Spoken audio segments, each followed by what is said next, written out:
Een prachtige nacht. Stil, uit een trog batst een skoorvarm uit en het lood van redens op ijs.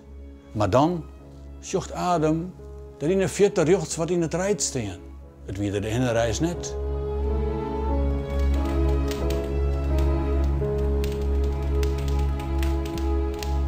En als er dichterbij komt, en dat is Sama Safir, zocht er dat het een manspersoon is.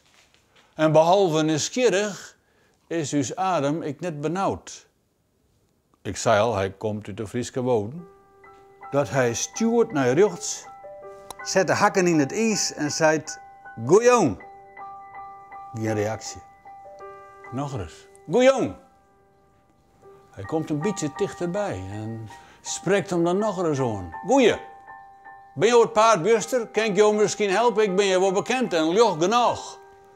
Maar er komt geen antwoord. En dan kan je vernemen dat dus Adam een mansje is uit de woden. Hij wordt wat kwart van de kop. En zei in die machtige brede reg die er staat: "Nou, zeg eens wat man, ik zeg jou fatsoenlijk de tijd van de dag, kan je net wat fatsoenlijks voor omzissen." En dat hier us Adam Hutridder misschien beter net sissen kent.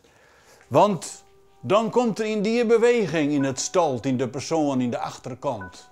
Dat draait hem starig naar Adam ta. En dan besouwt Adam hem over wat er zocht. Het het springt hem van hier naar daar, slacht als een lammenstutje en hij weet op slag en dadelijks wat er vorm had.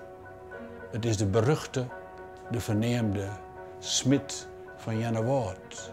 De duivel van Jennewoord of de langslettermer man. Daar gingen de grauwelige verhalen over. Oorspronkelijk is het smid Harke van Jennewoord die hem lang lien te kwadien had in een van de polen in de omkrieten van het Wetterdorp. En daarna geen reis meer fine koeien. En omspoken bij het zimmer en bij het winter. Altijd onderwijs wie. Meestal onder wetterluts, skippen om mijn kop keerde, reetrieders in weg en verdwijnen liet. En nu staat Adam Hutridder, de verneemde kampioen, eeg in eeg met de deertsholle van de smid van Jennewoord. En dan maakt het er de snelste start ooit van zijn leven. Adam skekt van zijn leven. Links, rechts. En hield die kiepert er even heel vlug achterom. De smid zit hem op een hakken. En dan in naar een flauwe bocht. Een grut, zwart plak met wat wiets in de midden. Een wek.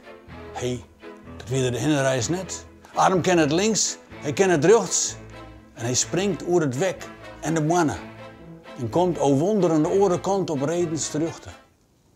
Maar de smid springt ek. Maar ja, die is net zo atletisch als uw woordman.